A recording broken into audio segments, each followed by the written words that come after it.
Welcome to episode 3 of the Tailgate Sports podcast. I'm here with my buddy Curtis again. NFL season's just a couple days away. There's a lot of things to get excited about. What are a couple things you are excited to see? Well, one of the things that I am excited to see this year is Justin Herbert finally with a good coach and some decent weapons around him. I know it's nothing crazy, but he's got an upgraded offensive line and finally a competent coach to go along with, I think, probably one of the more talented quarterbacks in the league. I think he's going to have a great year this year. Yeah, I'm excited to see the Chargers as well. They don't have any weapons really, so I don't really see them making a big push this year. They are sneaky. They got a couple young guys on the squad, but I am excited to see what this team is going into the future. I'm also really excited to see the Falcons and watch this squad. They've really tried to put together a contender. They pick up a quarterback for this already great offense. They move off of Arthur Smith. I can't wait to see what happens with this squad.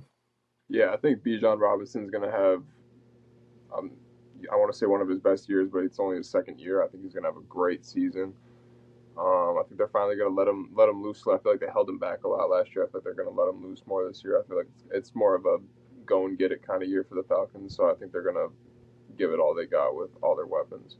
I'm also kind of interested to see how Bryce Young does down in Carolina. I know people are hyping up Deontay Johnson this year for fantasy. I don't think that offense is going to be anything special. I'm not really trying to wish on Bryce Young's downfall because I do kind of like him, but he reminds me a lot of Kyler Murray. He's really undersized. I don't know how he's going to really last with all the hits in the NFL, but we'll see.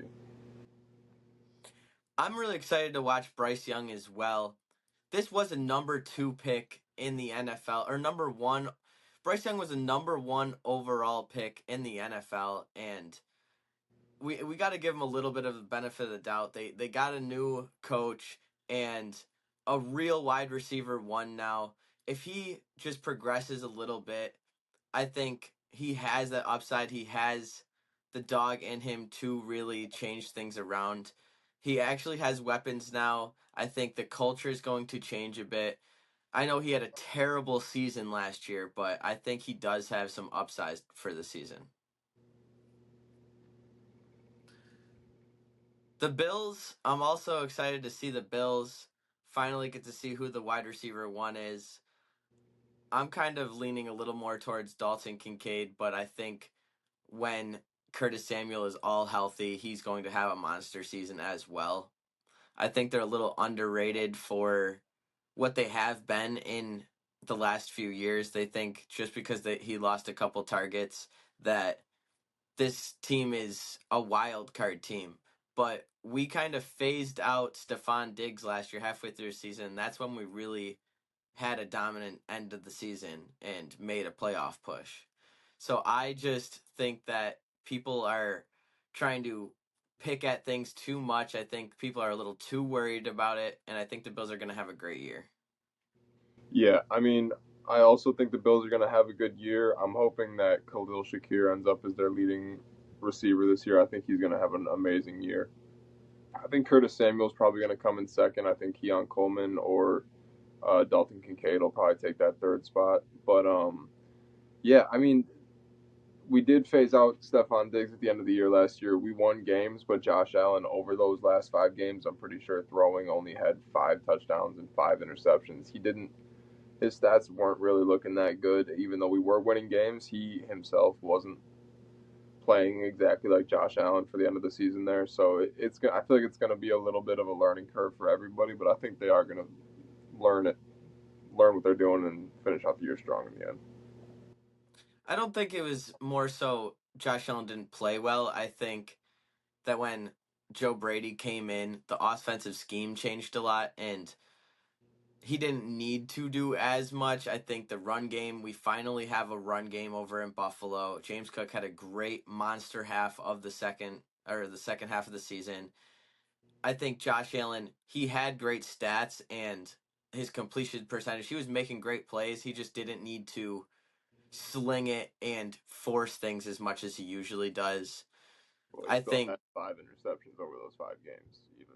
Yeah, but he also led the whole entire league in touchdown to interception ratio. If you're making huge plays and you're winning these games, you're slinging it like he does, you're going to have interceptions. You're still winning these I games. agree, And but I'm saying his stats were not the same as in the beginning of the year when he was throwing it a lot more. They started throwing it a lot less. So I think people are expecting all these wide receivers to play a huge deal. I don't think they're going to play necessarily a huge deal, and I think that there's going to be a little bit of a learning curve going on with their wide receivers and all that. So I think it's going to be a little bit rough in the beginning of the season, but like I said, I think they're going to work it out. I also think it was a little bit of a learning curve halfway through the season for Josh Allen when they switched offensive coordinators. I think that's probably another reason why, things were a little different than it looked usually. I think when you have they had a lot of problems last year, and when they switched offensive coordinators, yeah, it was a little bit of a learning curve, but they ended up getting into the groove of things, having a great push towards the second half of the season.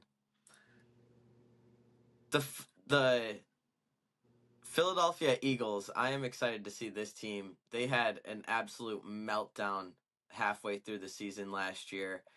And this offseason, they really did try to make a push to change a lot of the things they needed changed. They added some DBs, they got a new offensive coordinator.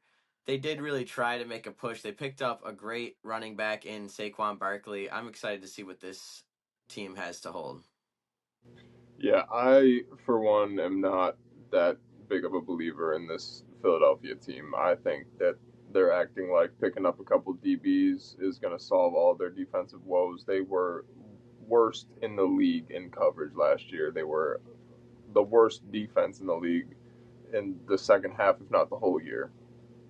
And as for their offense, I think people are wildly overrating the Saquon over DeAndre Swift upgrade. I think DeAndre had an awesome year last year, and Saquon, it's kind of a toss up whether he's going to stay healthy all year, especially with how much they're going to use him. It's going to be, I feel like, what it was like a few years ago in New York. He had a couple good healthy years. I don't know that he can string together 5 or 6 now. I haven't seen it, so I'm gonna need to see it before I believe it. People keep talking about the Saquon injury, and I 100% understand. But in my opinion, when you're on a bad team and they're not really making moves to win, and you're just beating yourself, especially at that position, when you have a few dings, you're like, all right, I'm going to sit out. I'm getting paid either way. But when you go to a contender team like Christian McCaffrey did with the 49ers, he had a full healthy season, awesome year. I think with Saquon going to a contender like this, he's going to have a monster season. It's not even just sitting out of games though. Like in 2021, he played 13 games, had 600 yards, and what was it, 4 touchdowns. That's pedestrian numbers. And people are gonna say he had a nagging this, he had a nagging that. I don't know, but I personally just don't. I don't think that it's just Saquon and a couple DBs are going to take this team from being literally one of the worst teams in the league for the second half of last year. Like they still their beginning of the year did save them for the fact that they could still make the playoffs, but they just got swamped as soon as they were in there. So I I don't understand know the Philadelphia. I understand the doubt for sure. There's definitely a lot of questions. Speaking about Saquon Barkley, would you rather Saquon Barkley edition? First name up on the list, I have Jameer Gibbs. Yeah, I would definitely rather take Jameer Gibbs over Saquon at this point. I'm going to take Gibbs as well. He's a young guy and had an explosive second half of the season last year. Next, we got James Cook. James Cook, he's coming up, but another guy, I'm not sure how I really feel about that. I got to see him really operate for this entire year coming up. I think I'd rather have Saquon over James right now, but that one's kind of close. I think I would go with James Cook. He was absolutely phenomenal last year. He really took over in that second half of the season, was a big reason the Bills made that push. Next up, we got Nick Chubb. Nick Chubb. So I know they say that obviously after you break a leg like that, it's just going to be worse the second time around. But and this is the third time around technically, but I still, as long as he comes back and is playing somewhat like he was, I'd rather have Nick Chubb. I'm going to go with Saquon here. Nick Chubb has had this injury happen to him twice. He's getting older, and injuries like that only stack up. I'm going Saquon here. Next name up, we got Aaron Jones. Yeah, so Aaron Jones has still got a little bit to prove, in my opinion. I think I'd rather take Saquon Barkley over that. Yeah, Aaron Jones, I think I would take Saquon as well. I think Aaron Jones is a little underrated, but I'm going to go with Saquon here. Next, we got Travis Etienne. Travis Etienne, I think he had 1,400 yards last year. I'd definitely rather have Travis Etienne over Saquon. Travis Etienne, had a great season last year, but I think the volume over production is really what carries. I am going to go Saquon here. I think he's just got more experience. He's got that dog in him. Give me Saquon here. Yeah, I think having that much volume and staying healthy for the entire season speaks a little bit to a guy's talent as well, though. 100%, but he's a young guy, and it only stacks up. Next name up, we got Josh Jacobs.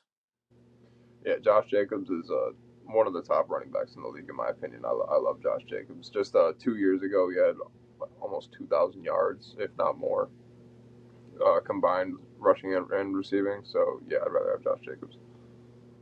I'm going to go Josh Jacobs as well. I think he's going to have an awesome year in Green Bay. Give me Josh Jacobs. Last name up on the list, another young guy, Bijan Robinson. Yeah, I'd definitely rather have Bijan. Bijan's one of my favorite running backs in the league, without a question. I'm going Bijan too. I think he's going to be one of the best dual threat running backs in the league this year.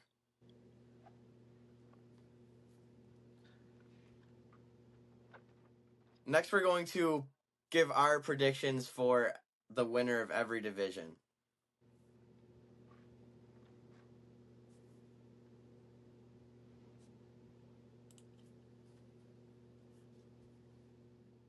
This is who's going to win each division in the 2024 NFL season. Starting off with the AFC East. Yeah, I got the Buffalo Bills. The Buffalo Bills have been running this division. I'm going with them as well. AFC North. AFC North, I got the Baltimore Ravens. I'm going to go with the Browns here. I think if the quarterback situation's figured out, they're going to win this one. Give me the Browns. Next, we got AFC South. I got the Texans winning the AFC South. I think the Colts are a little bit sneaky if the Texans do take a step back this year, but it'll probably be the Texans. I think Trevor Lawrence is going to have a big year. Give me the Jaguars here. Next, we got the AFC West. Yeah, I got the Kansas City Chiefs winning the AFC West. The Chiefs own this division. Give me the Chiefs. Heading over to the NFC, we got the NFC East. Yeah, I think the Cowboys are going to take the NFC East. I think people are really overrating the Pollard loss a little bit. I think they're going to be just fine. So I'm going to go with the Eagles here. I've been saying I really like their additions. Give me the Eagles. The NFC North. yeah, this one was hard. I got the Bears ultimately taking it though.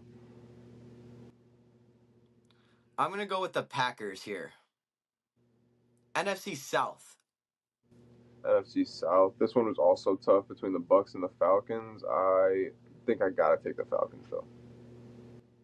I think the Falcons are going to be great, but I think this is a Baker Mayfield prove it year. Give me Baker Mayfield and the Buccaneers.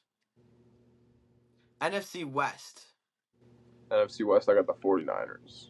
With the Rams probably nipping at their heels all season, but 49ers winning it. I'm definitely going with the 49ers. I think they're going to be the best team in NFL. We only got one more segment today. We're going to be giving our week 1 picks for the NFL season.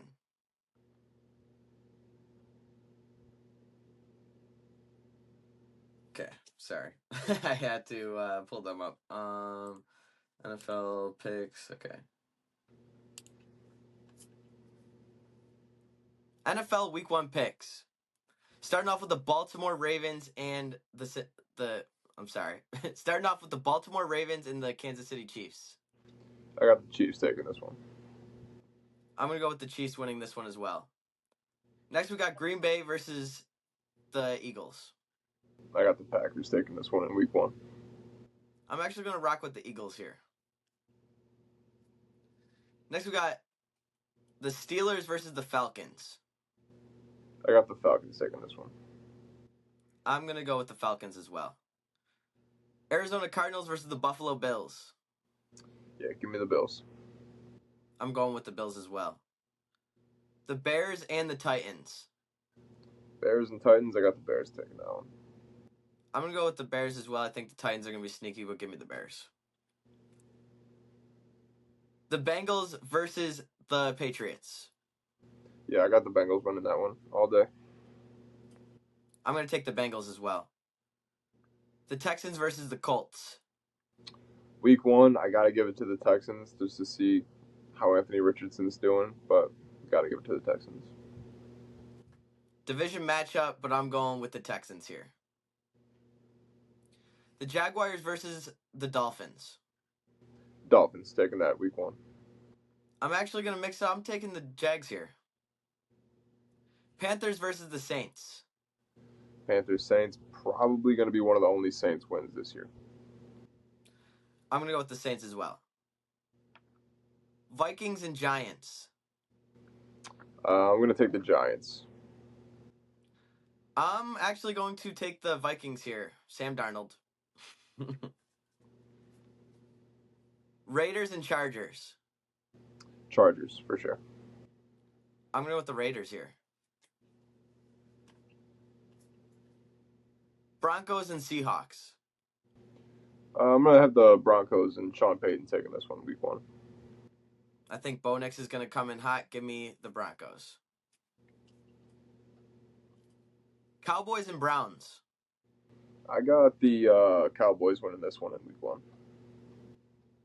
I'm going to go with the Browns having an upset. Give me the Browns. Commanders and Buccaneers. Buccaneers. I'm going with the Buccaneers as well. Los Angeles Rams and the Detroit Lions. Lions are taking this one week 1. Sure. I'm going to go with the Rams. I think the team is just overall better on offense. Give me the Rams. Finish off the week, Jets and 49ers. Yeah, I think that's an easy win for the 49ers in week 1. I'm going with the 49ers. They're going to have the best record in NFL. That's all we have for this episode. Tune in next week. We'll have another one.